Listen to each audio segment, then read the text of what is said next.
എന്തൊക്കെയാണ് ഇവിടെ ഉള്ളത്? ഓക്കെ, യെസ്, ഓരോന്നോരോന്നായിട്ട് ഇപ്പൊ ഇങ്ങനെ തെളിയേ. യെസ്. ഓക്കെ, ഇത്രയും കാര്യങ്ങൾ കഴിഞ്ഞ ക്ലാസ്സുകളിൽ നമ്മൾ പഠിച്ച കാര്യമാണ്. സോ അത് റിവൈൻഡ് ചെയ്യാൻ, എന്തൊക്കെയാണ് കഴിഞ്ഞ ക്ലാസ്സിൽ പഠിച്ചതെന്ന് ഓർമ്മയിൽ കൊണ്ടുവരാൻ വേണ്ടി മാത്രമാണ് ഞാൻ ഇതിവിടെ കൊണ്ടുവന്നത്.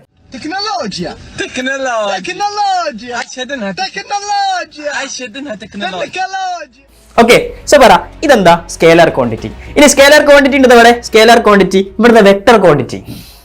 Okay, vector quantity. Yes. Then അടുത്ത time, speed, displacement, acceleration, velocity, distance, metre. Okay, so എല്ലാ സാധനങ്ങളും ഇതിൽ ഉൾക്കൊണ്ടിട്ടുണ്ട് പരമാവധി. സോ ഇതില് ക്ലാസ് എടുക്കുന്ന ആളെ പേരും കൂടി ഇതിലുണ്ട്. മൂപ്പരെ മറന്നു പോവാതിരിക്കാൻ വേണ്ടിയിട്ടാണ് പേര് ഇവിടെ കൊടുത്തത്. റെഡി.